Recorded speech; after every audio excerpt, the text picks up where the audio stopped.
Welcome to the Designated Pundits MLS on I-80 Sports. We are getting started. This is the first team we are going to preview for the 2024 season. All 29 teams, you can find it right here at I-80 Sports. We're the Designated Pundits. Let's get into it.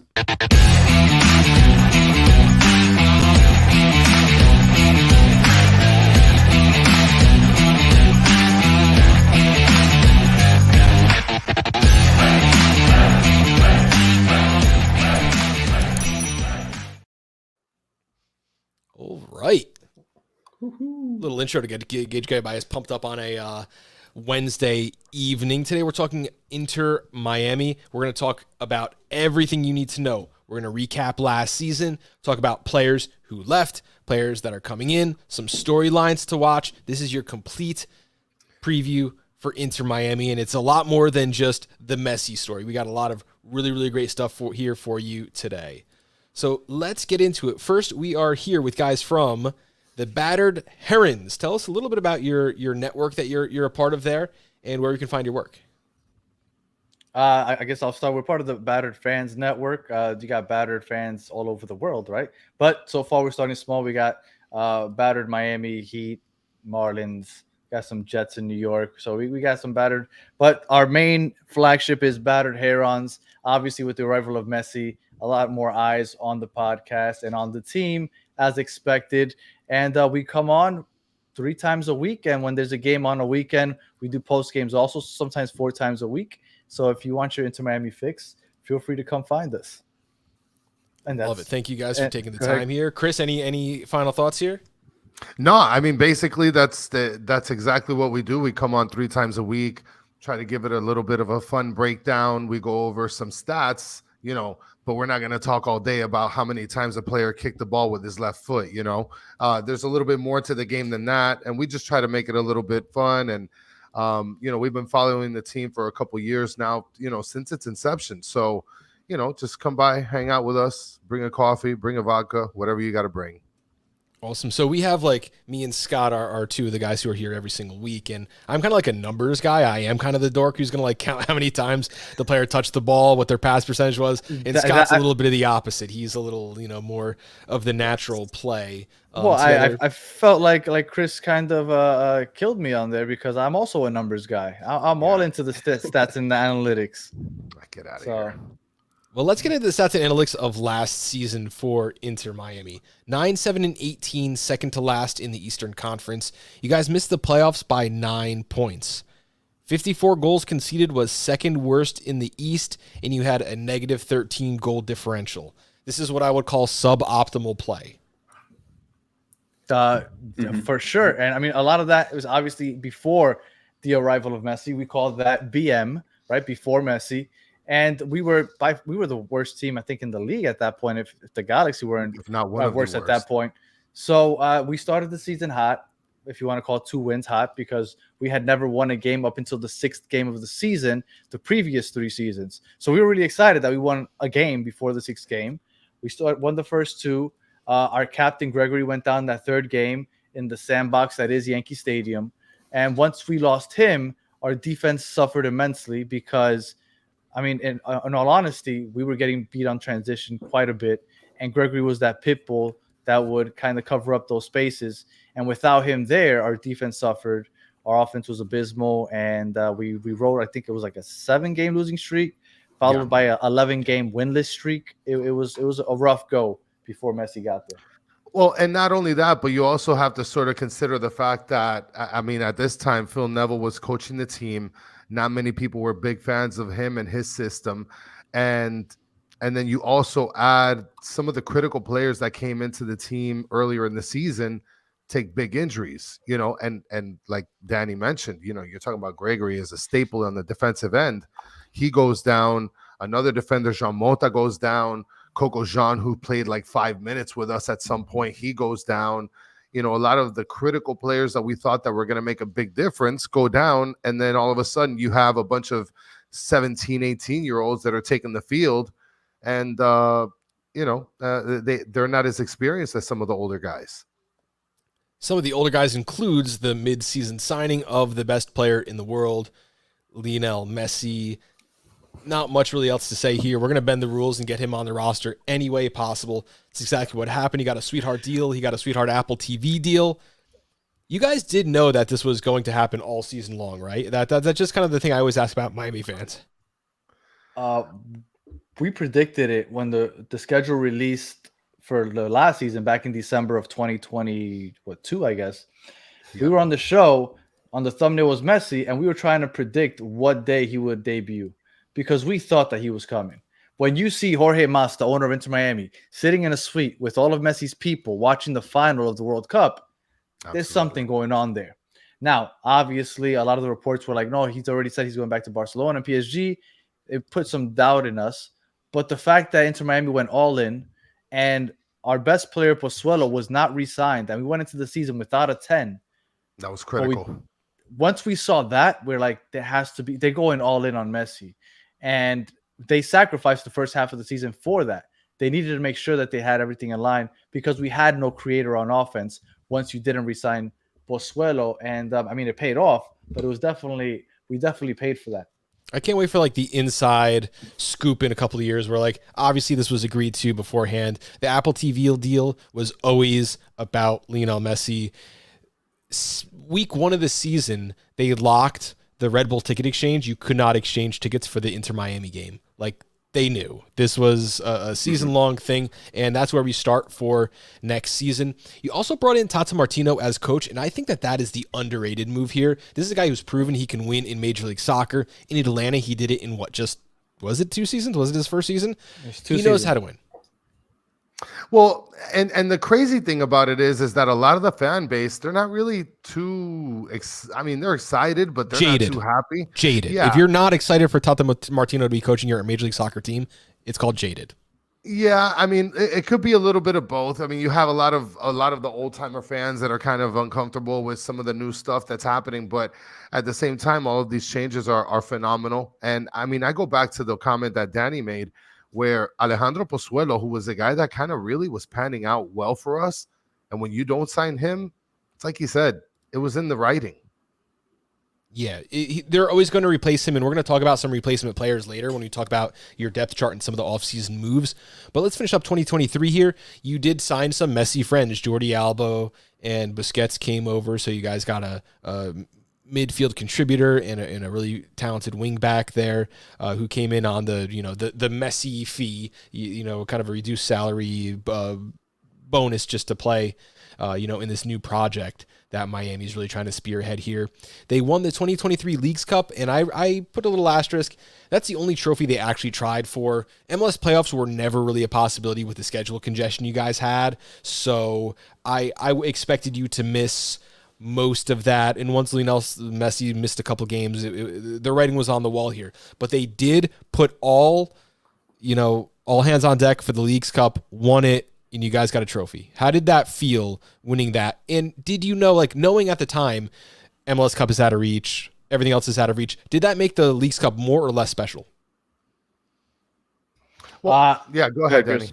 Okay. To me, it was special just because it was, you go from going into that Leagues Cup break as the worst team in MLS, riding an 11-game winless streak, and then you go ahead and you don't lose a game for 2 months. You raise the first trophy in team history a month into Messi being there. You feel like you're on top of the world because it was such a low to such a high in such a short amount of time. It's been the most magic and the most fun I've had watching sports, and I watch all 5 major sports. The most fun I've had watching sports in a month-long span in my life. It was amazing. And but I will say, not everybody, but I personally thought we were making the playoffs. If Messi doesn't get injured, we make the playoffs. Yes, I agree with that. Yeah, no, there was a moment there where we all thought, oh, wow, this is going to happen. League-wide, nationwide, we thought this is going to happen. And then the congestion hit, and Messi misses some games. And when he got injured on international duty, that's when it's like, oh, okay, maybe it won't happen. But when we came back, we beat the Red Bulls.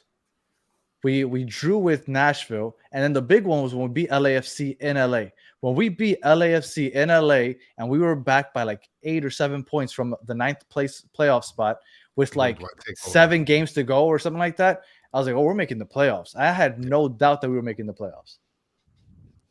Danny getting called out here says Danny was doing maths every day telling us we have a chance. But every passing episode, I got more and more believers. But then Messi went down, and we didn't win any of the last 5 games, and everything went off. You know what though? Like doing the maths, that was all legitimate though, because I'm just looking at the standings above you, and it was like Chicago. Yeah, there's no faith in Chicago. DC. There's no faith in DC. NYCFC. They're terrible on the road. Like, you could reach them. Montreal. And we played against all those teams. Or like, in the last you're like months, looking at the those schedule. were opponents. You're thinking this is within reach. Listen, Danny had like all kinds of Excel spreadsheets and like mathematical Da Vinci Code equations to be able to break all that down. And yes, I had graphics up there about. He's there like Charlie putting the dots on the map and making the string go from one to the other. I believed it. Let's talk about what did happen last season, because Lionel Messi only had 1 goal and 2 assists in the league. All that magic was in the cup there. But you did have Leo Campana, 9 goals, 3 assists. Joseph Martinez, 7 goals and an assist. Robert Taylor, 4 goals, 5 assists. You had Facundo Farias, 3 goals, 1 assist. And Ben Kramashi, 2 goals and 4 assists. When you look at this top contributors list, not who I would have picked going into the season. That's for sure. Is there a surprise here, or what do you want to talk about here? Well, I mean, I'll speak for myself. In my opinion, I thought that surprisingly, Ben Kramaski getting 2 goals was something that I didn't expect. One of the things that's kind of shameful is that Joseph Martinez had so much more time than Leo Campana playing with Messi and had more opportunities to be able to score goals. And unfortunately, he just didn't have the same success that was expected of him. Campana was somebody that we kind of expected that would score a lot of goals, but unfortunately, he just wasn't able to go ahead and put the ball in the back of the net or play enough with Messi to put the ball in the back of the net. No, Danny? Yeah, I agree. We thought that Leo Campana might share the pitch with Joseph with a 2. Yeah. Because what we were supposed to play, right? The whole thing was, we're going to play a 4-4-2 diamond. That was it. It was 4-4-2 diamond with Campana and Joseph up top. And we never saw it because Campana got injured to start the season.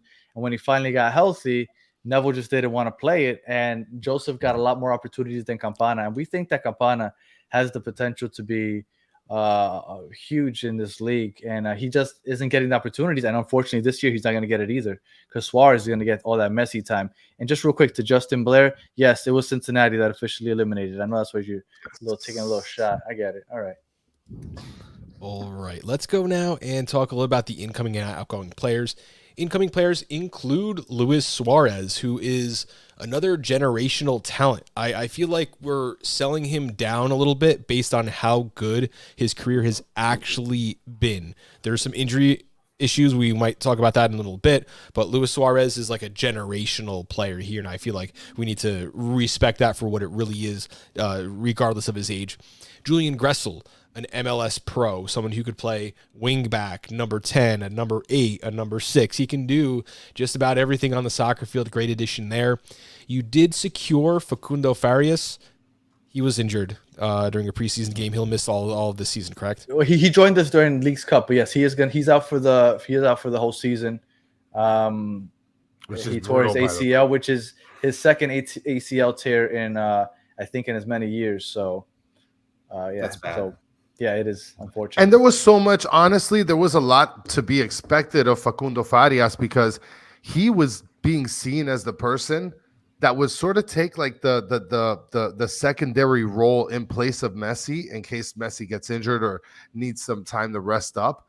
So now that you have him not being able to play, we're looking at Stefanelli, who is like a poor man's version of Facundo Farias, and he just got injured last year as well. So it's going to be tough to see what's to be expected if Messi gets injured. So, luckily Robert Taylor is somebody that's kind of like a Swiss Army knife. Maybe he can be able to sort of help out in that perspective. One of the things I think is kind of devastating for the Facundo Farias thing is like, not only was he expected to be a big part of this team, yeah, but you want him practicing every day with Lionel Messi just for his own development, and just losing a season of that Just kind of heartbreaking to see when he limped off the field during that last practice. Let's finish up on the incoming players. We have Nicholas Friere. He's a center back. He'll be taking place of outgoing Kamal Miller. Not really sure what happened there. Kamal Miller's an excellent player. You guys traded for him, and that's your speed. You want to talk about your last episode, where's the speed? Kamal Miller had sudden get up and go in him in the center back position. You also have Joseph Martinez leaving the team, but although I do hesitate to think that that's much of an impact player there. Incoming, outgoing, talk to us. This is obviously a plus positive.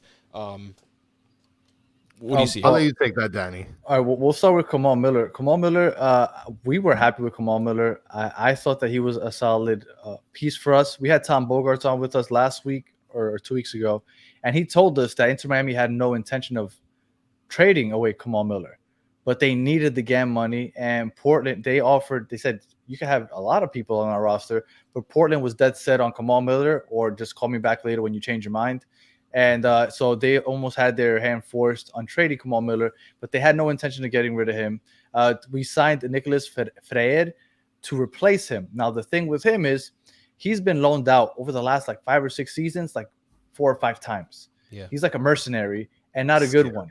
I went and I spoke to somebody that runs one of the Greek podcasts for the league over there, and they said he started decent, but he's slow. He's not good with the ball at his feet. He's not good distributing the ball. He's okay defensively. So we did not upgrade from Kamal Miller. If we're lucky, we'll get similar play than what we got out of Kamal Miller, but in no way an upgrade. And with the fact that Tata Martino loves playing such a high line, when you have slow center backs, it's trouble in transition. This was the thing. When I was looking at this in-out list, because on the one hand, I don't know that there's been anybody involved in our group who is more vocally in support of Julian Gressel than I am. I have loved this dude since he was, balling out under Martino in Atlanta. I think he's an incredible pickup. But do these incoming players actually solve any problems for Miami? As far as Julian Gressel, we were very stagnant offensively when Messi wasn't around. We had nobody. Okay. Sorry, I was just going to say, I think he's a great, number 8 piece, utility player. He can do a lot of things for you. But, is that a problem that you guys aren't really solving in any other ways? Well, the hope is that supposedly he gives great. He was known back when he was in Atlanta as the best crosser in the league. And we had the issue we had with Campana and Joseph was nobody was giving him service. So at least we're hoping that we can at least get service out of the right back, right wing from Julian Gressel if things get stagnant, if Messi's missing. And we have somebody, we have Campana and Luis Suarez in the box now. Hopefully somebody can get them the ball. So as far as helping offensively, that would help. Defensively, I don't think we've upgraded in any way. And that's what everybody's still kind of waiting for. I don't think it's as bad as everybody's making it sound, but I do think that we need some upgrades somewhere.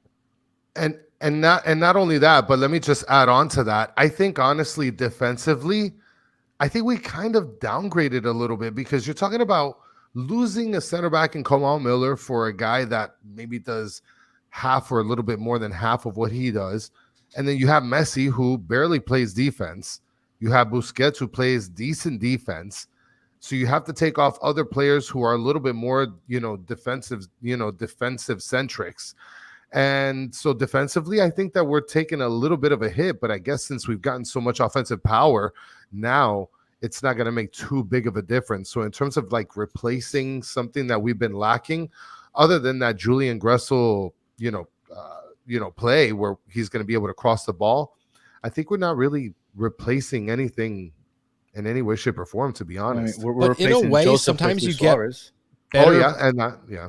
Sometimes you can get better just by being available. And I think that would be a huge thing for this Miami team. Because here, I'm pulling up the depth chart, and we can talk about this a little bit. And you guys ran a lot of 4-man back lines last year. I see this more of a 5-man back line with Alba, Yedlin out wide. Of course, you got Negri and Gressel. I think fullbacks is a strength, although you have 2 attacking fullbacks. And if you're playing a 4-man back line, that's going to leave you exposed. I think that was reason for some problems in this back line last year. And then you got the 3 center backs, Friere. I know that's not how it's pronounced. That's the best I can do. It's the best is Ginger. What do you guys call me? The Ginger dummy from the Herens show.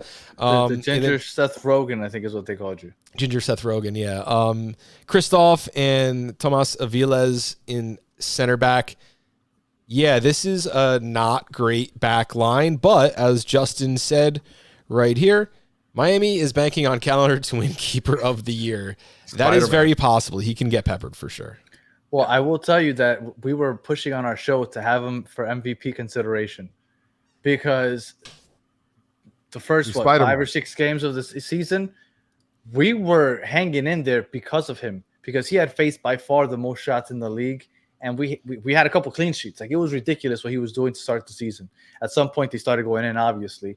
But Drake Callender, to me, is one of the best goalies in the league. Now, with the setup you have right now, I think Gregory would play more of that 6 role, that defending midfielder back there where Busquets is. Sure. Busquets will have a little more freedom to roam. And I think that Julian Gressel, if there's one starting over the other, I think Julian Gressel would start over Yedlin. But this is pretty spot on from what a lot of people are expecting. Absolutely. Now, of course, you have the possibility for Lionel to bank in and play a 10 or a wing position. His position is wherever on the field the ball needs him to be. We're kind of okay with that, right? 100%. And I want to mention something else, because this is something that passes, right over people's heads sometimes.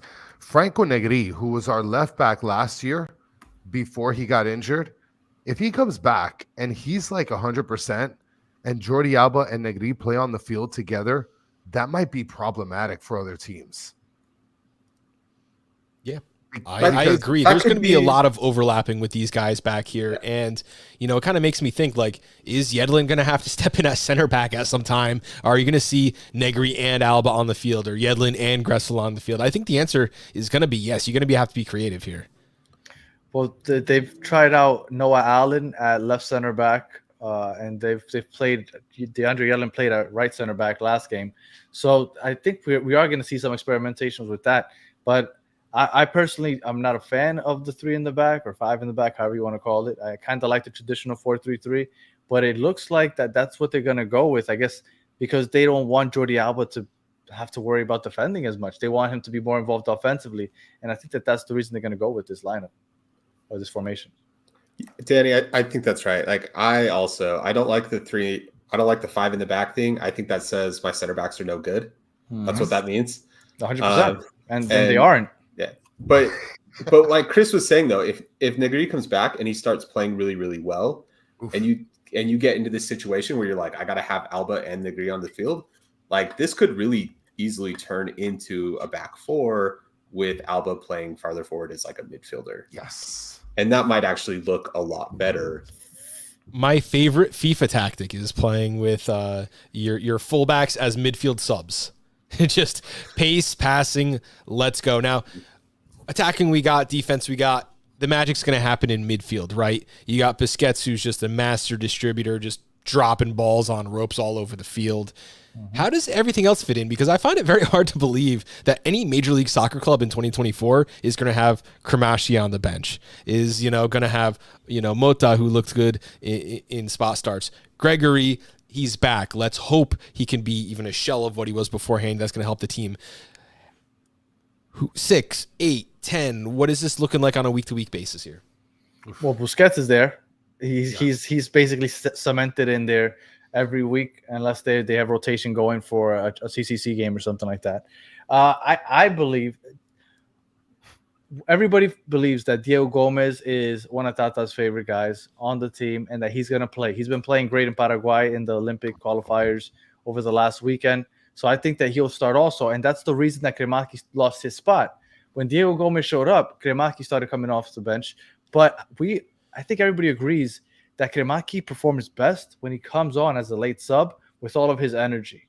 I agree. And he's performed great. That one game against Dallas last year in the League's Cup, where it was that wild game where they made that comeback, Kremaki was on the pitch for, I want to say, like a minute or two, if that, and scored immediately. Like, when he brings that energy on as a sub, I think that's when he's best suited for us at this moment. And I think that Gregory's necessary. He probably isn't the best of the bunch, but you need some defense back there. And I think that He's a he dog. allows Busquets to kind of just push forward a lot more, and you just need Gregory to hold that down. And I mean, he's experimented so far the first 2 games of the preseason.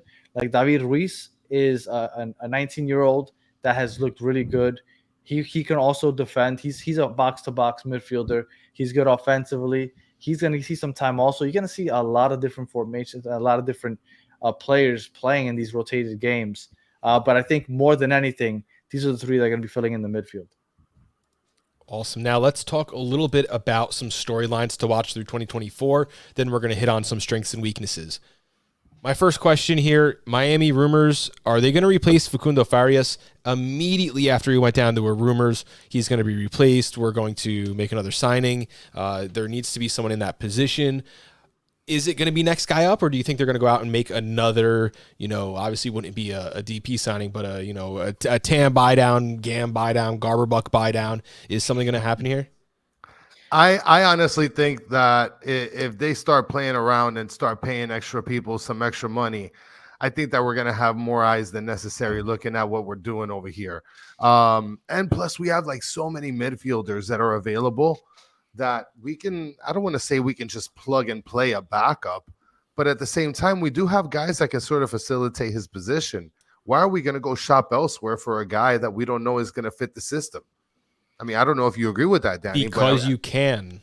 Yeah, I mean, yeah. Well, a lot of Inter Miami fans are hoping that this opens the door for Robert Taylor, because yes, Inter Miami fans love Robert Taylor. We think he's Absolutely. underrated, and we feel he lost his spot once Facundo Farias came.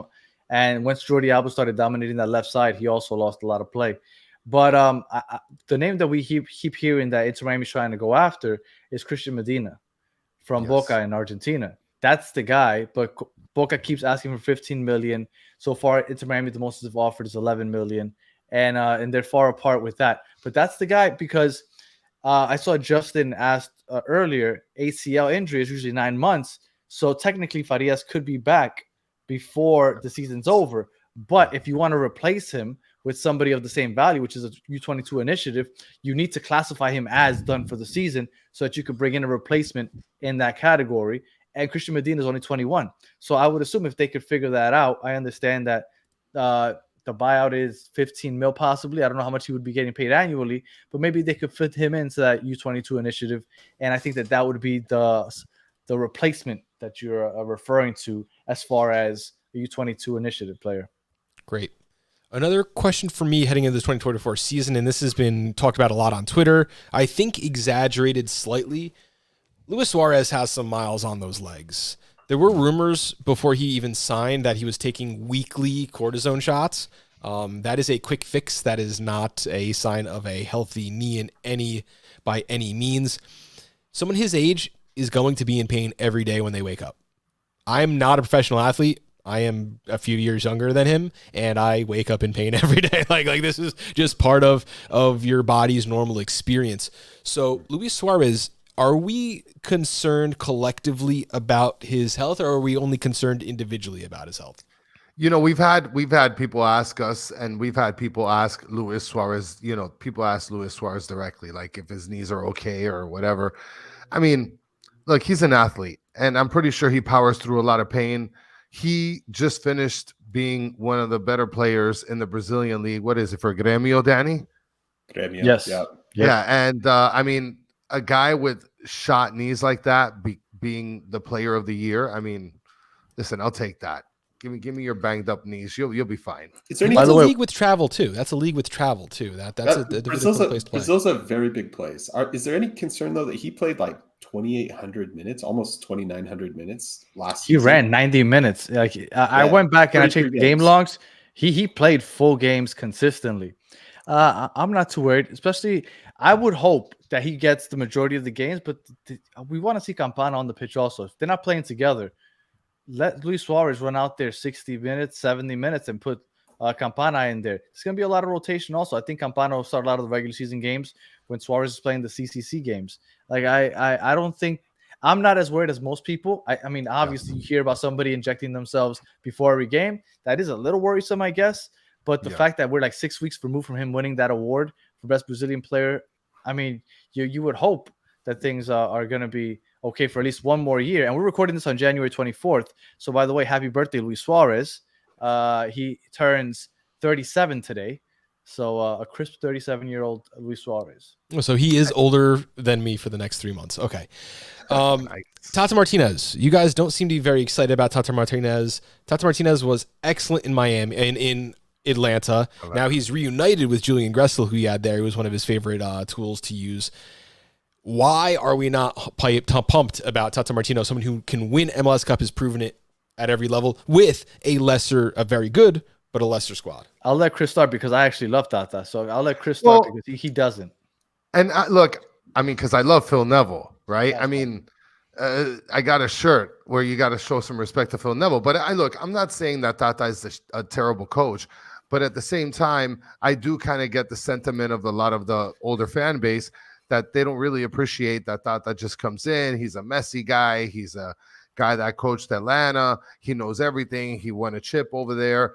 I mean, look, I think that the fan base has their right to be a little bit bothered about Tata because he's coming in thinking that he's kind of going to just run the show and he's going to be the best. I mean, you got Messi. He is running the show.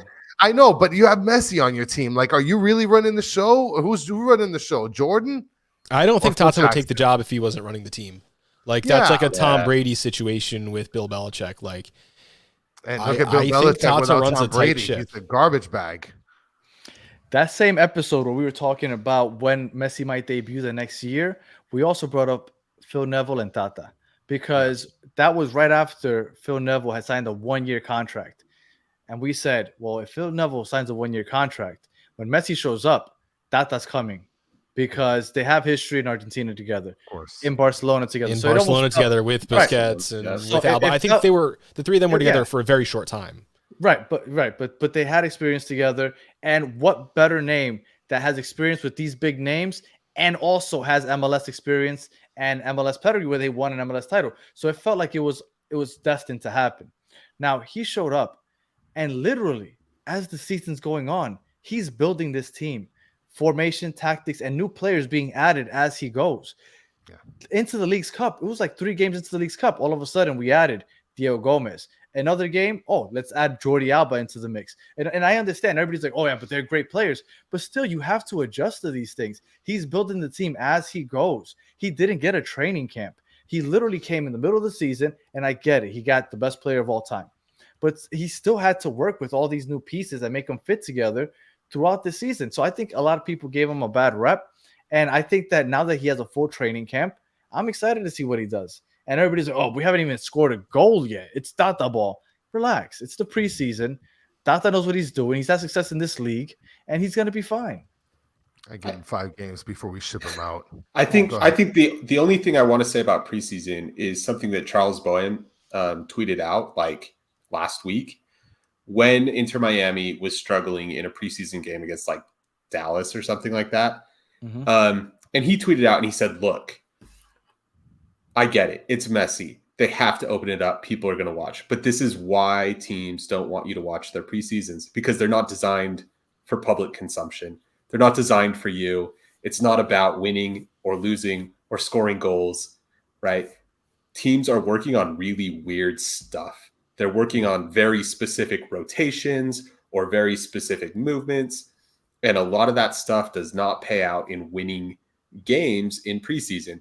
It does pay out in winning games like 4, 5, 6 months later in the regular season.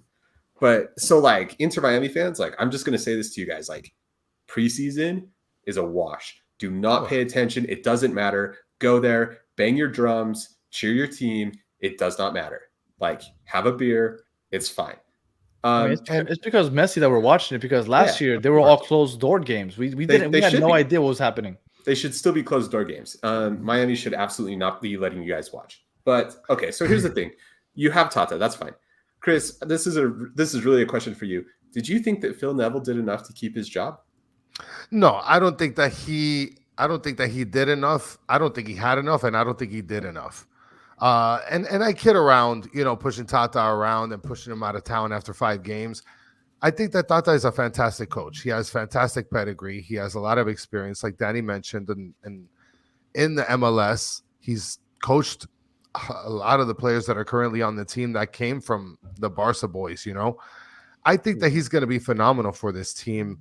But I do recognize that a lot of the older fan base, they just have the reservations. And maybe it's because it's some kid is coming into my old park and he's a new kid off the block and I just don't want to play with him.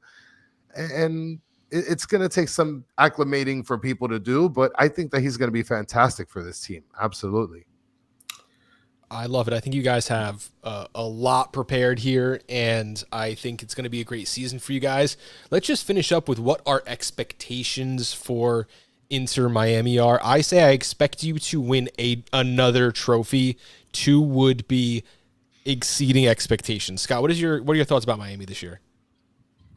I expect. I look. I was watching the podcast you guys did before this, right? I heard you say that you expect to compete for every trophy. I don't. Hey, Mike, I'll move over so you can't see it anymore. Look, I expect you guys to compete for cup trophies. Actually, I expect Inter Miami to be really good in bunches, but I'm looking at this really top-heavy but old squad. Your contributors are old, and so I expect you guys to, win games in like Open Cup. Leagues Cup again. I expect Miami to be a playoff team.